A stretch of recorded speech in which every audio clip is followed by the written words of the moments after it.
Good morning, Flagler County. I'm Rich Carroll. You're listening to Flagler's Morning News on Friday, March 11th, and this local news is a service of Flagler County's Toyota dealer. Beaver Toyota, here to wow you. A local student activist is back in school. Flagler Palm Coast High School student Jack Petos was back at school this week after being suspended indefinitely for organizing Say Gay protests and passing out gay pride flags. We were so lucky to have 25 schools partake and thousands of students exercising their First Amendment right. At FPC, we had over 500 kids come. It was an amazing success. Petos, who's openly gay, says he organized the walkouts at FPC, Matanzas High School, and other schools statewide in response to the Florida legislature's passage of the bill dubbed the Don't Say Gay bill. This bill is obviously targeted at my community. When you look at the language of it, it is restricting conversations of sexual orientation or gender identity within our public schools. It erases us from the history textbooks, and there's language in there that coerces staff into outing students, and this was just a direct attack on my community.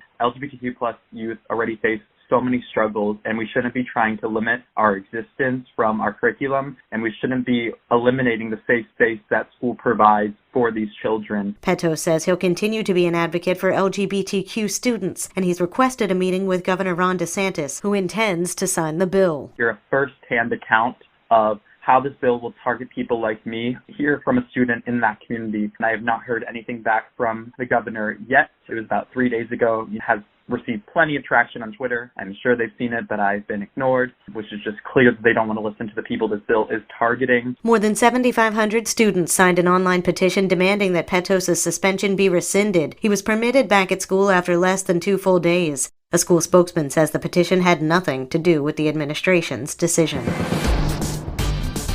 Palm Coast lawmakers are looking at ways to get more commercial development in town center. At a recent workshop, Mayor David Alphin said they may have to think outside the box for ways to get more visitors at the center. Building an economy based on arts and culture, for example, may be an attraction that would bring additional traffic to the town center area. It's just one thought. There could be many other different types of economies. So there are ways to think about this other than the way it was thought about 20 years ago. But Councilman Ed Danko says it's attracting more retail establishments that's vital to the town center's future. Unfortunately, in today's economy, brick and mortar way overpriced. So we may not see much development until this economy changes. Perhaps we need to start considering some sort of incentives for businesses to move in there and get that started. The center already has multiple options for housing and several educational providers. For Flagler's Morning News, I'm Rich Petchke.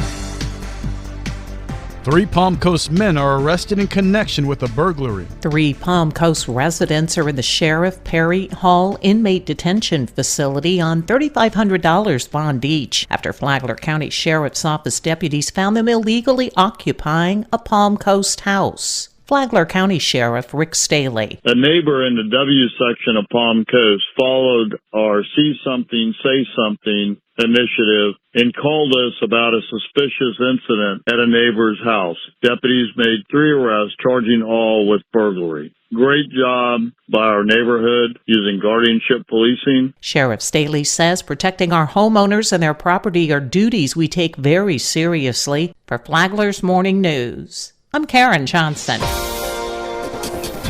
The Flagler County Public Library is hosting Spring Fling this Saturday. Gemma Rose, Director of Youth Services for the library, says everyone should come out and learn more about community organizations that are putting residents first. FIRST is actually an acronym, which means fiscally accountable, innovative solutions, responsible growth, superior service, and transparent government. The free for all ages event features games, a Super Smash Brothers tournament for teens, crafts, and cuddly friends. We have partnered up with the Flagler Humane Society, and they're going to be bringing in some adoptable dogs and kittens, and we're hoping to help clear the kennels this spring for them. And they will be offering a discounted rate for anybody who does decide to adopt. Spring Fling is happening from noon to 4 tomorrow at the library's main branch in Palm Coast.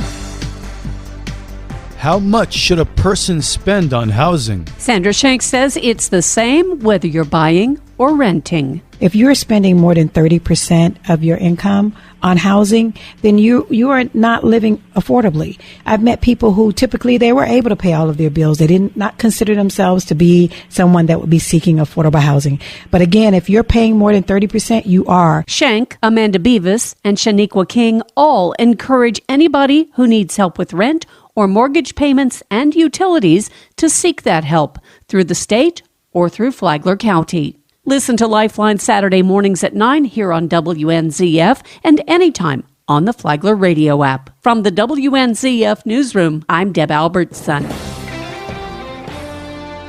The weekend is here, so it's time to have fun with the family in Flagler County. Stacy with Fun for Augie Kids is going to tell you what's going on around town. This afternoon, the Flagler County Library is hosting a Tween Club event. This is a space for tweens in grades 4 through 7 to have fun together at the library with hands-on activities and crafts. Registration is required. Tonight, Palm Coast Parks and Recreation is presenting Movies in the Park. Tonight's feature is Crudes, A New Age. Be sure to bring your blankets, lawn chairs, and snacks and invite your friends and neighbors to join you at this monthly free family activity. This weekend is the Palm Coast Strawberry Festival. This festival offers Plant City strawberries, arts and crafts, free bounce houses, live entertainment, pony rides, pie eating contests, and so much more. Admission is only $6 and kids 2 and under are free. You can print a $1 off coupon or bring a canned good for a discount. Benefits go to Flagler Habitat for Humanity. To learn more about these events and others, please visit us on our website at fun4augiekids.com. Have a great weekend. And now you're up to date on Flagler's Morning News. I'm Rich Carroll.